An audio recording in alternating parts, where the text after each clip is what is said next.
Hello, everyone. Happy Friday. Welcome to the StoryMaking Show. Hope you all are doing well. I'm doing pretty well here. I can't believe it's Friday because of the shorter week.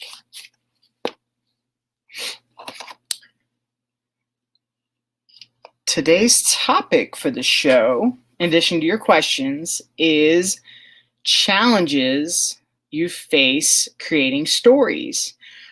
Challenges you face as a writer. We're going to talk about anything and everything in that area. I have to be completely transparent. I think that most story makers, most writers, most creators, you're going to face some challenges, whether or not you admit it boldly, in the day-to-day. But I think it's really, really common. And I personally had to laugh. This morning and yesterday, I think that writer's block gets that blanket term, if you will, for when you're having challenges creating stories.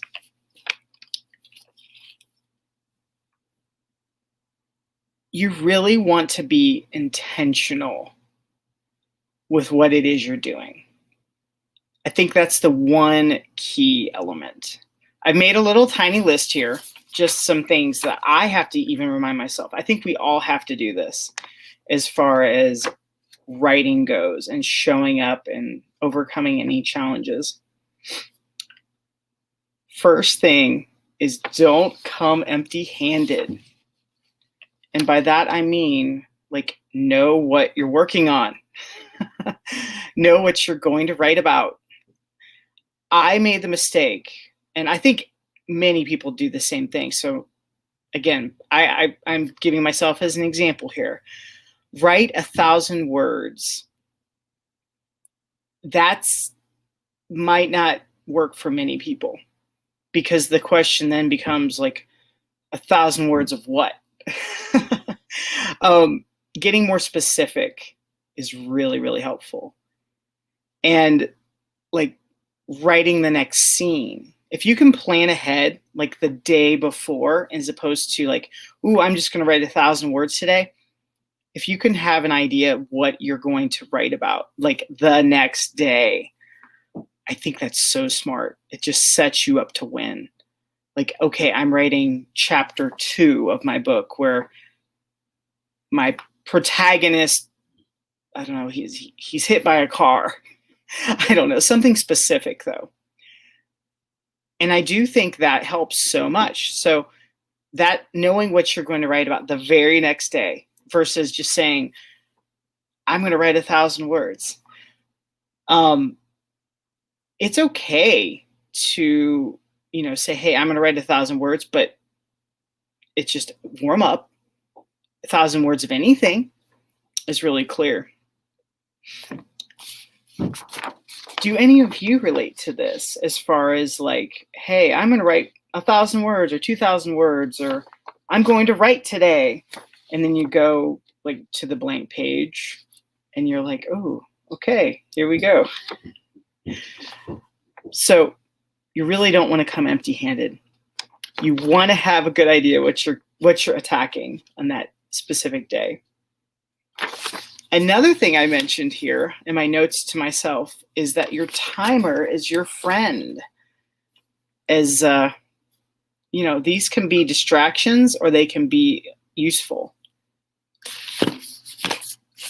It's so easy to get distracted by your phone and fall into the rabbit hole there. But if you use it for a timer, or even have a timer app on your computer, can be really helpful.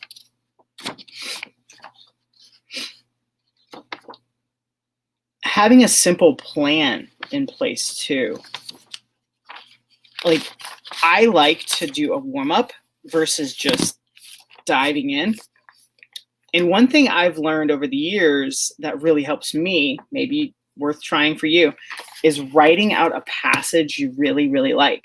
So I'm going to read a tiny bit of this book that I absolutely love. It's really good. The opening chapter is just incredible. So this book is called Kiss Me, Judas by Will Christopher Bear. Big fan.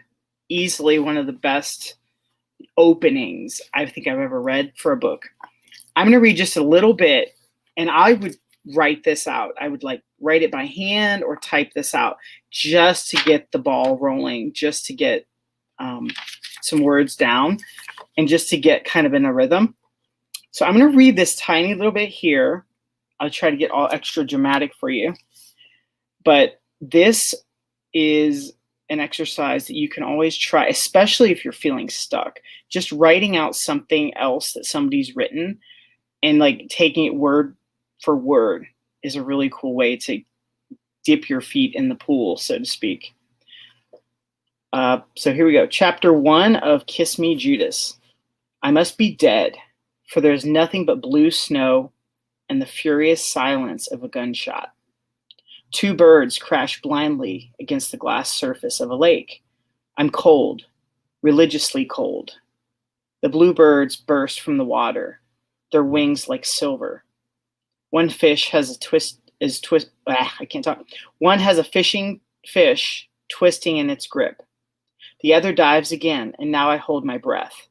Now the snow has stopped, and the sky is endless and white, and I'm so cold I must have left my body. I would like write out that paragraph. The book I was reading was Kiss Me, Judas by Will Christopher Bear. It's very poetic. It could easily be considered poetry. And just writing that out is a great way to get unstuck and just to get the balls rolling and say, okay, I'm going to get some momentum here. Just start writing versus, diving in. If you feel like, ooh, I'm not ready to write, I feel like it's almost like a warm-up exercise. Finding those books you love is so helpful. And I think I've heard it said before that all, fiction is fan fiction.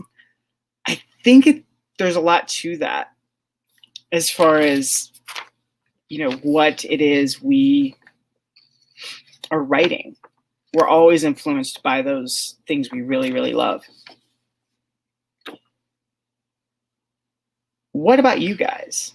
What about you as you're writing and, things come up, or maybe you're distracted, maybe. Maybe you had good intentions and you started working on something else. How do you get on track? I know that's really common.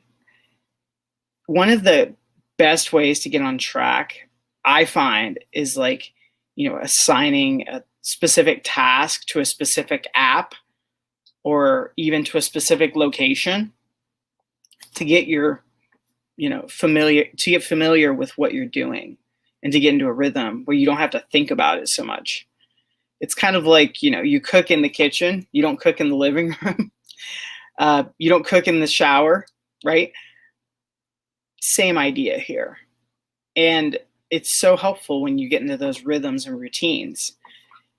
So often, if you shake things up too much, or if you're like, oh, I do everything in the same place, I think that makes it a little more difficult for you. I was recently talking to a writer earlier this week, and this writer was like, ooh, I feel like my writing isn't good enough. That's a common challenge, right? My writing isn't good enough, or I'm a little even ashamed of what I've been writing. And I said, well, I get that. I think we all feel that a little bit. I think there's some perfectionism in the mix too. I think it's so easy to say, hey, I want everything to be amazing. But we don't even define what that means, right?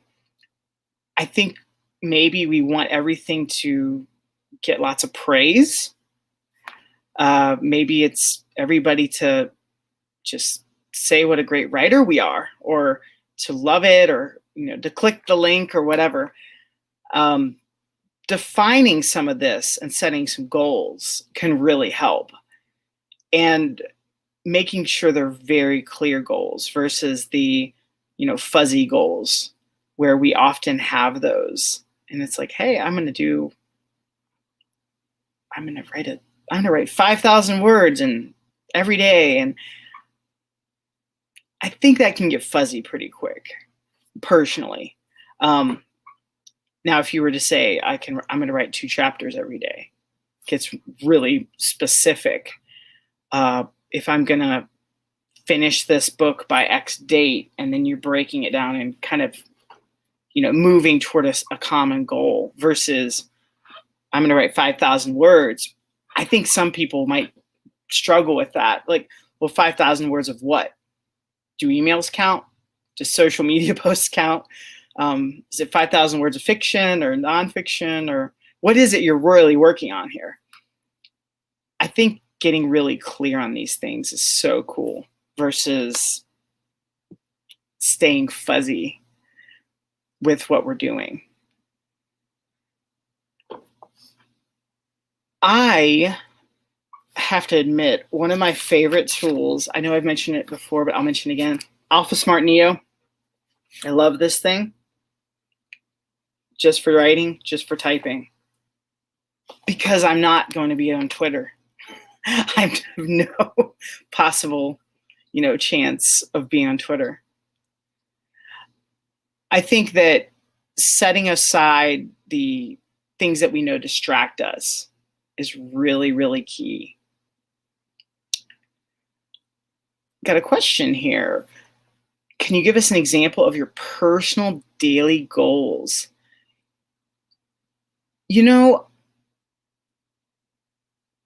I really get clear on it, and I will say, I'm going to work on this specific piece today. And I'll be honest, I don't even like daily goals as much as I like weekly goals, and like having some, hey, this is due by Friday. Maybe it's finishing a certain number of chapters, or maybe it's wrapping up a short story. I really like having it because it just gives me so much more flexibility. If we think we're going to accomplish a lot in one day, I think we can often overshoot it. But if we say, hey, I'm going to accomplish this, over this amount of time, I like that weekly goal a lot better. And for example, I'm going to get more specific. I know Monday is not the same as like Wednesday, because my week, it's like Monday, Tuesday, Wednesday, I'm hitting my stride more often than not. Thursday, and then Friday, it's almost like a mountain. And I know from experience just how I work. And I think that's one key part of the equation. How do you work? Maybe it's as simple as saying, hey, 5 blog posts over the next 2 weeks. If you're working on the weekends, that's going to look a little different for you too, right? Then once I know my goals, then I can kind of work backwards from it.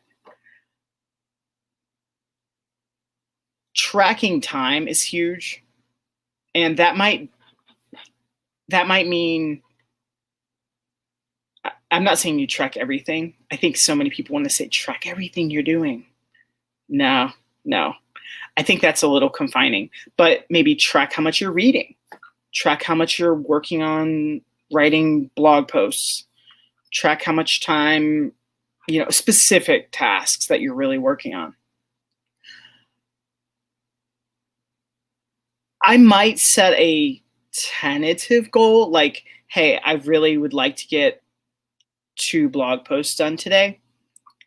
But I also know it's like, that's harder to gauge on that. It's easier to track time than it is projects. So you could always say, hey, I'm going to do 2 hours of solid writing. Ideally, I would like to write 2 blog posts, but I for sure am going to work 2 hours on writing. And that the cool thing is, I'm not saying you sit down for 2 hours straight at all. It might mean an hour before lunch, an hour after lunch.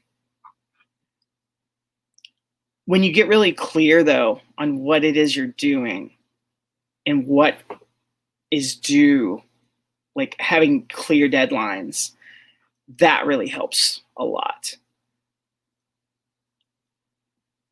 Personal daily goals, I think, assume every day is the same.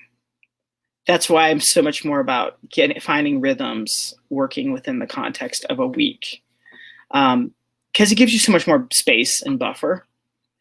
And I've never really broken it down before like that, but that's how I really do it. If it rains, I'm probably not going to play basketball outside. But if I set that goal of, hey, I just want to play two times this week, I have a little more flexibility.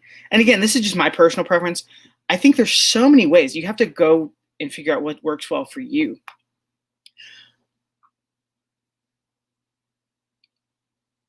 But figure out what it is you want to accomplish over the course of like 7 days. That's my personal approach. If you already have routines, you can totally, habits that are in place being a routine, you can go from there and say, I've been writing a blog post every day. Awesome. Keep that routine going. It's so easy to compare to other people. And that's one of the biggest challenges for writers, for story makers in general. If you're making a movie, you're going to compare to other, directors or other movies that you've seen. But you really want to compare your past work versus like the present work. And that's where you can see all that growth. It's not fair to compare so much with others as much as it is, you can learn from others, absolutely, but you want to, compare more your past work versus your present work and try to move forward.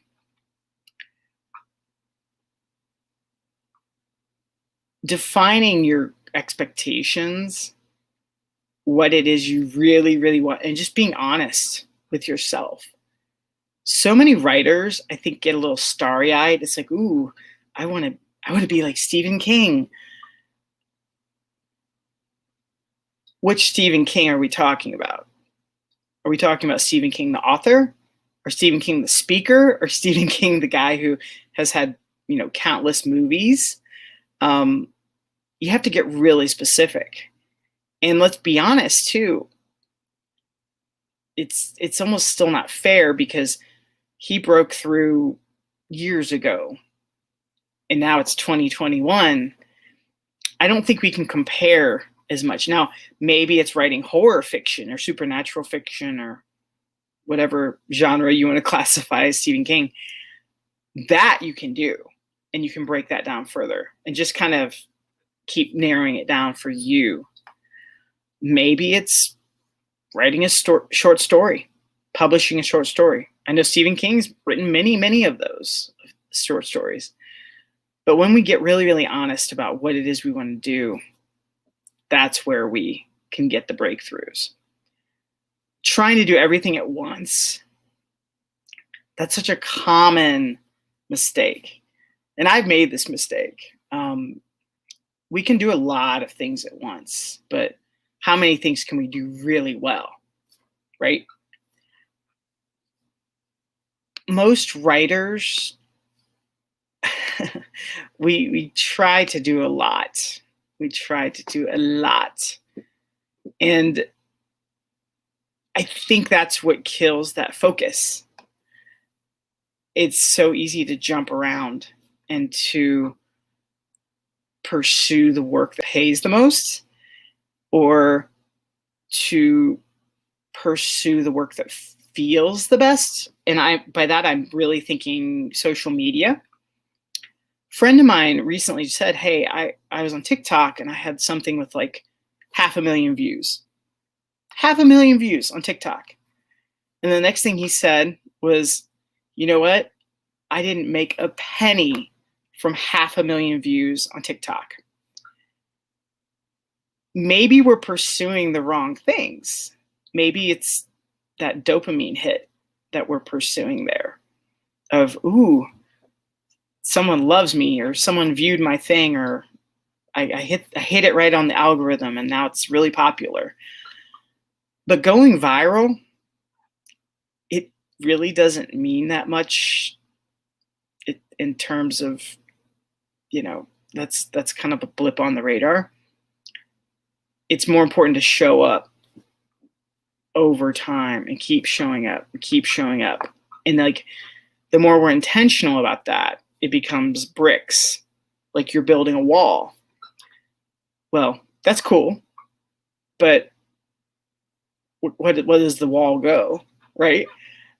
Maybe you're building a house. Maybe you're building a hospital. Maybe you're building a hotel.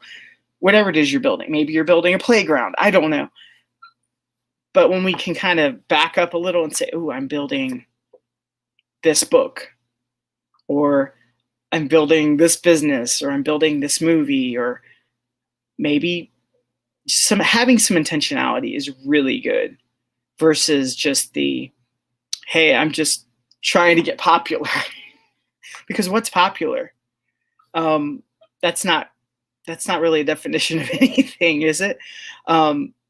And I feel like so often that's what happens when we get distracted on social, social media, or maybe it's we're even like, hey, I just want to get subscribers or fans or whatever. I get that, but you have to get really specific. Fans of what you're reading, readers for your writing. Okay, now we're getting specific. But like likes on a Facebook page or something, that doesn't really mean much. So my challenge to you and myself, pursue what matters most to you. And that if you're not sure, I think that's fair. If you're not sure, it's like, ooh, I don't know. Well, then, put on your experimentation hat, think like a scientist and say, hey, I'm going to try this for 30 days. I'm going to play with this and try something different for, a week, 30 days, 60 days, this summer, right? That's a good litmus test. Try something just for the summer. A friend of mine who is actually going to be on the show next week, on the StoryMaking show, I'm going to interview her, and I'm very excited about it. Her name is Mary, and she is writing like a lot. She's blogging for a year. And I'm going to dig into that more with her about just her experiences writing and what she's learning from that. And she's just trying it out for a year. I believe Mary is posting, I want to say twice a week. I believe, but she's doing a lot too. She's doing videos. She's doing some blogging. She's doing a lot of cool things. I can't wait to talk to Mary. She's also a pharmacist, and she calls herself Mary the Medicine Woman. I'm very excited to talk to her next week. It'll be a great conversation about mental health, being healthy, experimenting. It'll be so much fun. One thing I do want to share is what I wish I knew when I was starting out. It's really easy to just hop around. But finishing something, even if it's like not the best work ever, finishing is really powerful. And this brings me back to my first ever book that I published with my friend Eric Fisher. I don't have it, of course, I hide it from myself, but it's Ready, Aim, Fire. finishing something is really key. And as I'm getting closer and closer to finishing my first novel,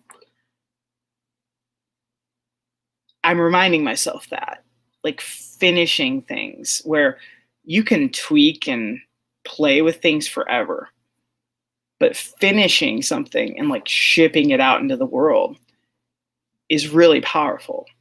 And maybe you're blogging, maybe you're podcasting, maybe you're a photographer, maybe you're just shooting some, photos and putting them on Instagram. It doesn't matter what story it is you're telling. The point is you're finishing it and then sharing it with people. And finishing is something we often don't place enough value on because there's so many works in progress, right? So many different ideas and dreams and things that we write down and then we don't finish, or ideas that just don't ever come to fruition. Placing a value on finishing is really key. And there are no real missteps as far as that goes, as far as ooh, well, I did this and I finished it and I shipped it and it didn't pan out. Yes, that will happen. Things don't pan out exactly as you plan, but you can always learn something from it. You can always gather, new information. And the more you finish and publish and, ship things into the world, that's where you can get some growth. I'm not saying, publish absolutely everything all the time. Please don't misinterpret that. But the more you, spend some time, edit, revise, do your best, tell that story, and then ship, versus the, tweak, revise, tweak, revise. If you've been talking about something for a year, you're probably procrastinating. I say this myself as an example too. Maybe you just need some help. Maybe you need some outside collaboration. Maybe you need to talk to someone, get some accountability. But you don't want to get in that process of where you're just constantly revising and not really improving it on your own. And it's scary to ask for help and to collaborate. I think many story makers out there, that feeling where it's ooh, I don't know. I'm not sure. Get used to that. That's what it's like, putting stories out there. It is uncertain. It isn't sure. And that's okay. I am thinking of a few examples. I know George Lucas and Steven Spielberg. They weren't sure. Jaws. Oh my gosh. The behind the scenes on Jaws. Unbelievable. They weren't sure they were going to be able to shoot it, period. Star Wars, no idea it was going to be a hit. It's okay, this tanked. We're going to go on vacation. Bye-bye. That's kind of been the approach. If you look behind the scenes on any great stories, they don't know. The Godfather was riddled with so many problems. They weren't even sure they were going to be able to finish it, let alone, have it become a success. Most stories, there's the story behind it, behind the scenes, right? And I always find it fascinating. The very best stories have so much conflict and drama behind the scenes. I know The Godfather, again, Al Pacino, the studio didn't want him in it at all. And that was a big, source of tension. So if you're struggling to get something out there and, ship it, that's okay. That's absolutely okay.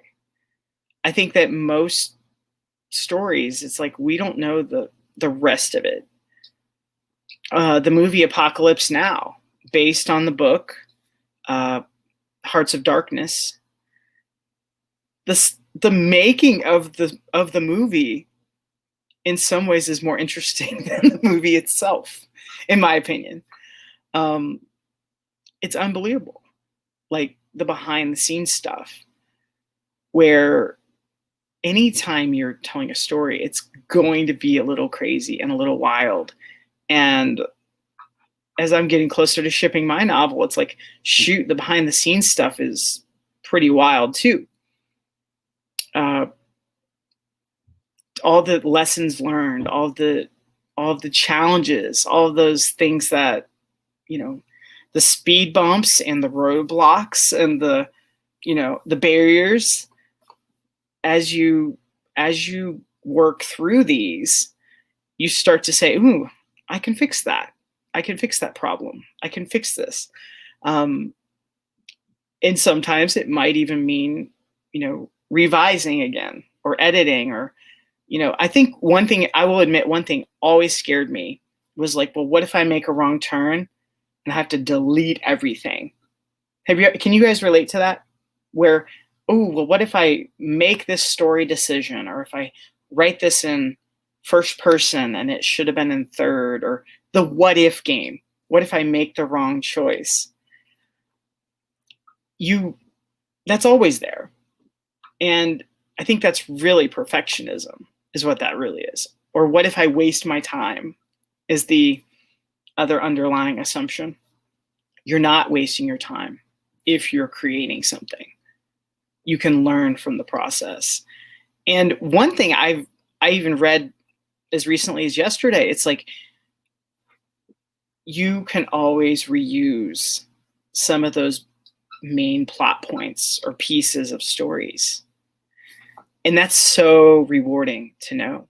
You can use the, you know, even if you're making a movie, if you're a filmmaker making a movie and you find something, you cut it, you can still use that, filing that away. Like, ooh, that wasn't a bad concept. I can use that again later.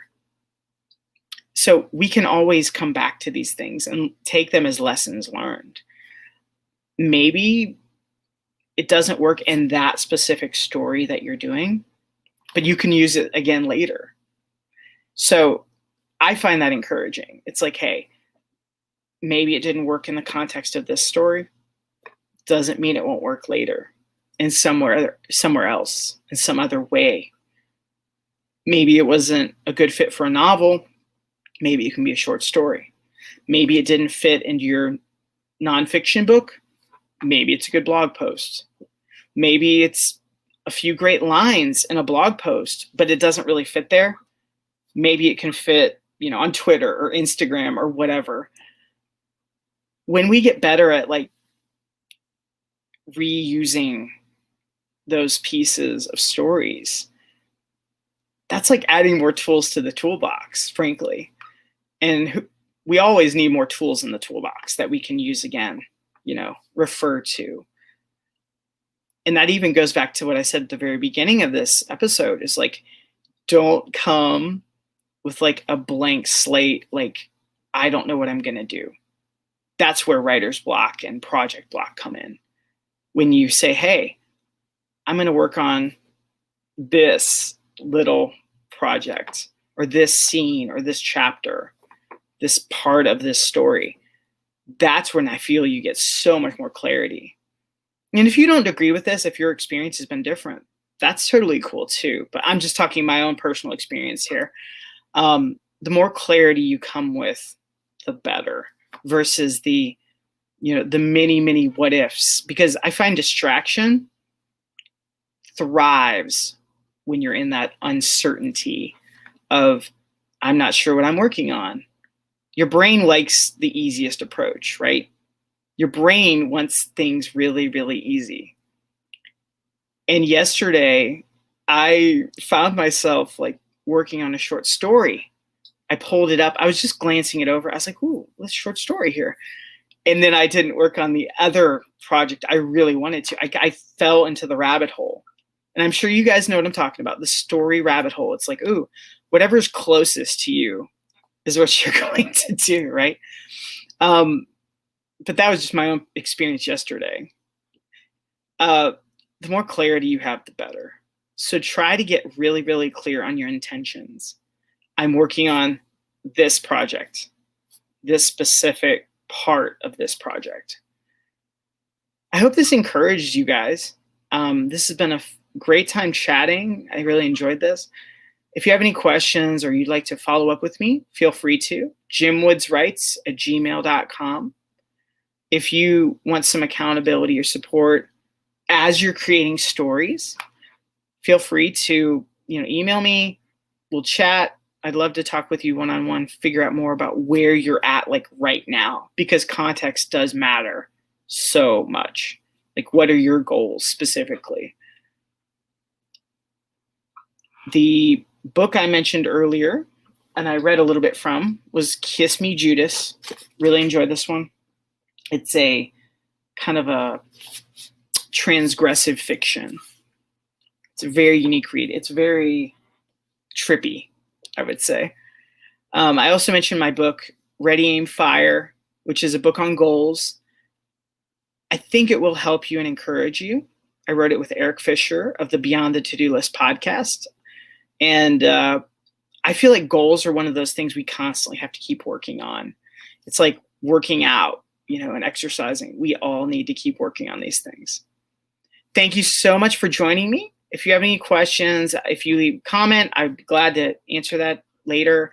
If you see this video later, if you leave a comment or something or have a question, I can always address it later on another show. Thank you so much for joining me. I really appreciate you. Have a good one, and I'll see you. Bye.